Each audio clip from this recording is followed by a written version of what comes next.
Hi everyone. So the new codex is almost here, and blessed be the internet with some angel uploading the full codex and also one of my patrons giving me the web link to that codex. This allows me to upload this video before I get my own copy delivered this weekend, and I've gone through all of the unit point costs and compared to the existing costs as from the current field manual. I've also noted down those units which have been unfortunately discontinued and how many new units have been launched in their place. If I do make any mistakes with any point costs, do shout out in the comments if you notice. Right, so let's start with the headquarter units. You can see I've noted their old point costs, new point costs, and provided any relevant details where applicable. Red indicates a unit that has been discontinued, and green one that is new. Also, I've grouped together similar units where one has replaced another, with the example of the Cadian Castellan being really just a company commander replacement. So starting off, Strachan is 5 points cheaper, whilst we all know that Yarick is unfortunately gone. As said, the company commander is replaced by the Castellan, which at 50 points is a lot, but understandable given that it grants a reroll hits bubble of 1 aura, and also how improved infantry orders are, so I'm okay with that increase. Gaunt's Ghost have become cheaper, but given their rules are way too complex and not going to see much play. Knight Commander Pask and his fellow Cadian veteran Creed are also dead, whilst the Lord Commissar is now gone with just the Commissar available as an elite choice. Now the Tempesta Prime and also the Elite Platoon Commander model are now gone and wrapped into a Scion Command Squad or Platoon Command Squad respectively. This is largely okay, but for Scions it could be a bit of a restriction in the sense that you now need to drop in an entire command squad of Scions alongside any Scion squads. So for example, now 2 Scion squads, a command squad versus 2 Scion squads and a single Tempesta model. It's only a small point, but could make fitting everything into Deep Strike a bit more tricky.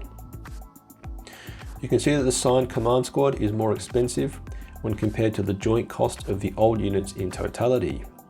Same applies to the command squad, and Leonidas at 170 points feel reasonable, given he's got a 2+ weapon skill, ballistic skill, 8 wounds, a 4+ invul save, halves incoming damage, and has a ton of buffs to other units nearby. As context, the Adeptus Custodes hero Trajan Valoris is 200 points, and while not 100% comparable of course, Leonidas feels pretty well costed. And lastly, Usaka Creed is 20 points more than her dad was at 80 points, but she comes with an additional wound, additional 2 attacks, has a reroll hit rolls of 1 bubble, and allows in your command phase to use the command reroll twice, and gives out a +1 strength to a single unit, which will come in very, very handy. And of course I skipped over the tank commander, which is having double checked, is in for a big point drop at only now 190 points. This is fantastic and makes sense given its sponson and hull weapons are hitting on 4+, and as we'll see later, it's now only 10 points more than a standard limit Russ, with me costing up them with a battle cannon, las cannon and multi-melter as example. Also having double checked, I can't find anything which indicates you can't take multiple tank commanders. The closest I could find is rules about commandant models like Usaka Creed and Leonidas and Colonel Strachan, but nothing about tank commanders. Okay, so pausing there, our infantry heroes on the whole are dramatically more expensive, whilst the tank commander, as said, is much cheaper. Overall, I'm fine with the infantry heroes increasing, as they now have reroll bubbles, which when laid with orders will be a massive force multiplier. One for a different video is the flag bearer in the command squad will also give out a reroll wound bubble. So when laid with a command squad and Cadian Castellan, any infantry squads nearby are going to be even more tasty before orders are applied. Now to troops. We all know that conscripts are gone, which is a bummer, while Scions are now elite, unless you take a pure Scion force where they become troops. We now have got a dedicated Cadian, Catagen and Deathcore of Krieg squad, as well as the existing infantry squad. So war gear wise, only the infantry squad can now take a heavy weapon team, and its cost has gone up by 5 points. The sergeant's power sword and plasma pistol are also 5 points each. So any existing infantry squad builds will be 75 points if you give the sergeant a decent war gear. Cadians are also 65 points, but you get 2 special weapons, and the sergeant can only take the option of a bolt pistol, auto gun, a las pistol and chainsword, which is a bit odd. Now the Cadians have increased to 70 points, which is hard to justify, as exploding sixes mirror the Cadians, but of course in melee, and they get 2 flamers, which isn't all that good. And having triple checked, the sergeant can now only take a las pistol, and not even a chainsword, which I assume is a mistake. The Def Corps of Krieg squads at 75 points is probably explained by their mini transhuman, but I'm not convinced that a 25 point premium will be enough to warrant taking more than 1 or 2 squads in your army lists. So troop wise overall, I think it's probably going to be the Cadians, which will be the go-to, with the bog standard las pistol and chainsword sergeant. Annoyingly for me, given I've packed out a few sergeants with power swords and plasma pistols, I'm not going to heap of spare miniatures until 10th edition. Right now onto elites, and this is where a fair bit of units were taken out.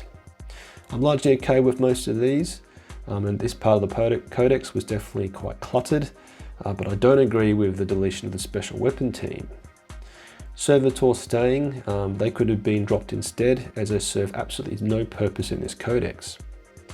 Other deleted units were of course Colour Sergeant Kell, having died defending Creed on Cadia, Crusaders, the platoon commander, which is now in the platoon command squad, the Commissar Severina Rain, and also veterans, which given the Khazrakans are now here is okay. The rest of the changes are okay, with Bulgrams and Ograms increasing by 5 points, which is fine given they've got a -1 damage buff as well. The Astropath increasing is okay as well, given its psychic output is way more reliable now. The Commissar has increased to 40 points, as shown earlier, and thanks mostly to the Prefector's orders, which will be also a big force multiplier. Of note, the Astropath, Master of Ordnance, and Master of the Fleet are now 1 wound models, but given they will live in a command squad with maybe a Bulgram bodyguard, they should be all okay. Okay, now onto fast attack. Both Sentinel types are 5 points more, which is all fine, and all the Hellhound variants are now 110 points, so cool. Now the Rough Riders at 20 points is absolutely fantastic. They are of course an absolute glass cannon, which is the way they should be, but their damage potential is absolutely wild. I can see a lot of Rough Rider spam list popping up before their point cost goes up in 6 months, which will be inevitable. Okay, now heavy support. You would have seen from other videos that nearly everything's weapon profile has been modernized, with flat damage, with the Basilisk having flat 2 damage and strength 10, whilst the Manticore is now flat 3 damage but strength 9.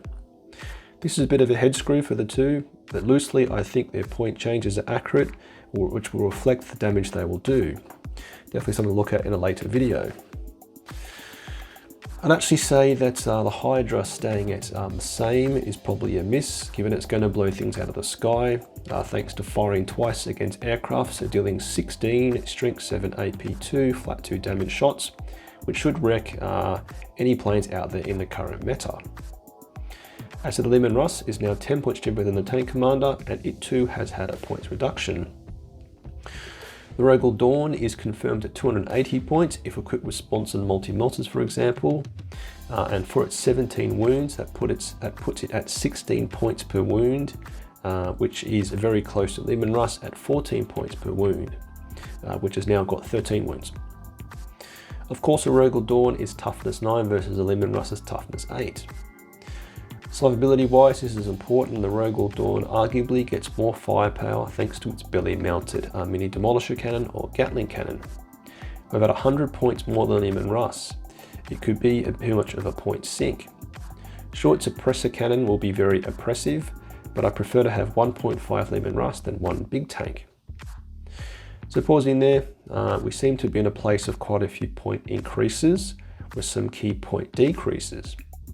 At the end of the video, I'll cache up a typical late 8th edition Codex army list with the new points to give us a sense where we truly are. Next is the transports, where things have changed a bit, with the Chimera being the same, the Taurox Armoured Taxi 20 points cheaper, and the Taurox Prime being 10 points cheaper. Now the mighty Baneblade family have got on average 9% cheaper, with a pair of sponsons of las cannons now baked into the points cost. All variants can take armoured tracks, which reduces the AP of damage 1 attacks, which should reduce chip damage. However, there is no feel no pain or damage reduction.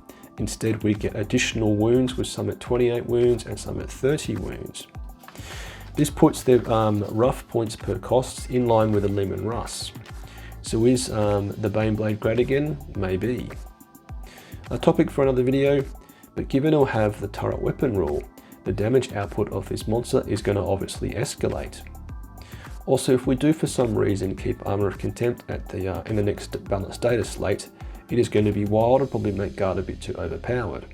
However, I do look forward to bringing one of these at a tournament, squeezing it in between terrain pieces and dominating one corner of the board.